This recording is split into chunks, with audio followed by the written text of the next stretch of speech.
Can you clarify exactly what it means about you feeling you have every right to go after your political opponents? Well, I said my retribution is going to be success. We're going to make this country successful again, because right now it's a failing nation.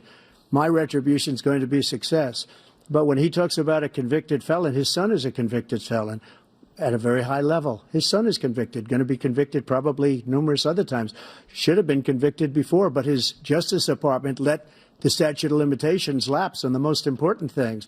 But he could be a convicted felon as soon as he gets out of office. Joe could be a convicted felon with all of the things that he's done. He's done horrible things. All of the death caused at the border, telling the Ukrainian people that we're going to want $1 billion or you change the prosecutor. Otherwise, you're not getting $1 billion. If I ever said that, that's quid pro quo. That we're not going to do anything. We're not going to give you $1 billion unless you change your prosecutor, having to do with the son. This man is a criminal. This man, you're lucky. You're lucky. I did nothing wrong. We'd have a system that was rigged and disgusting. I did nothing wrong. Thank you, President Trump. President Biden, you have said, I'm coming right to you, sir.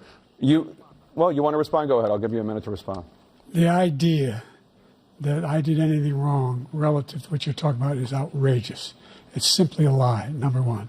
Number two, the idea that you have a right to seek retribution against any American just because you're president is wrong. It's simply wrong. No president's ever spoken like that before. No president in our history has spoken like that before.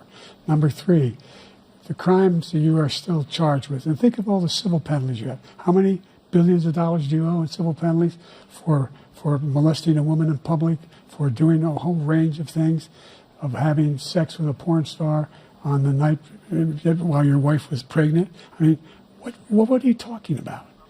You have the morals of an alley cat. Give you a minute, sir. I didn't have sex with a porn star, number one. Number two, that was a case that was started and moved. They moved a high-ranking official, a DOJ, into the Manhattan DA's office to start that case. That case is going to be appealed and won. We had a very terrible judge, a horrible judge, Democrat. The prosecutor were all high-ranking Democrats, appointed people, and both the civil and the criminal.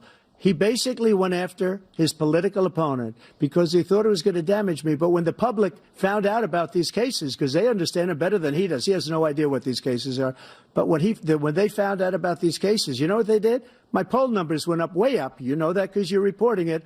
And we took in more money in the last 2 weeks than we've ever taken in the history of any campaign. I don't think any campaign has ever taken. Hundreds of millions of dollars came pouring in because the public knows it's a scam, and it's a guy that's after his political opponent because he can't win fair and square. Thank you, President Trump. President Biden, you have said, quote, Donald Trump and his